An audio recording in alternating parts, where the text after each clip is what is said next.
You're checking your sterile towel. It should have lines on your tape to let you know that it was autoclaved appropriately. But you want to make sure you're checking your packaging to make sure it's not damaged, cut, any kind of problems with that. Wet. This gets wet, it's already automatically contaminated. Now when you open this up, first thing you're gonna do is just take your tape off, holding on to make sure it doesn't open up on you while you're trying to take the tape off. And some of them are wrapped differently, but the basics is that you want to open it up away from you, side to side, and then closest to you. The whole idea is that you're not going over your sterile field while you're opening it. So you want to make sure, and you don't want to breathe over it, so if you have a cold or anything, you want to make sure you have a mask. Now this one might be wrapped a little differently, and it is. So basically what I'm going to do is I'm going to open it up away from me. You can see I let it kind of open up. Then you're going to go side to side. Oh, this is not wrapped correctly. Let's wrap it correctly.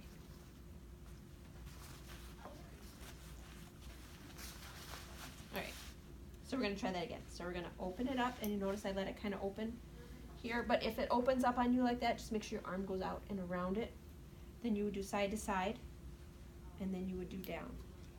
Now anything below this table, so this whole edge is considered contaminated. The sterile part is that towel.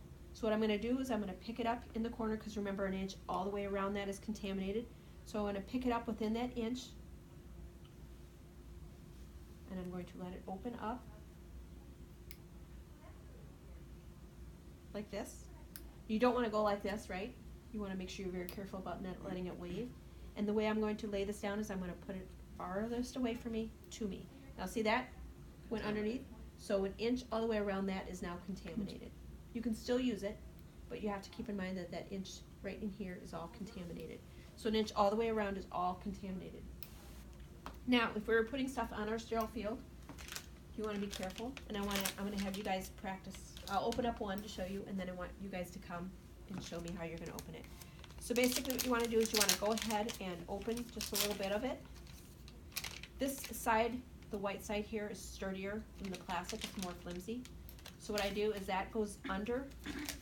So my non-dominant hand is going to go back. My dominant hand is going to go over my sterile field, because then it's going to be protected by the flimsy wrap, because that's still sterile. Everything on the inside of there is sterile. This one might take me a while to get it out, but what you're going to do is you're going to go over your sterile field. Again, I'm not going over notice my left hand is not over my sterile field. It's just my right hand is going over my sterile field. You want to drop it from 4 to 6 inches. And then you're going to remove this. Did you see how I did that? Mm-hmm. Non-dominant hand was pulled back here. It did not go over my sterile field. Only the sterile wrapper was over my sterile field like that, and it protected my arm with the sterile wrapper itself. Alright, who wants to volunteer to do the next one?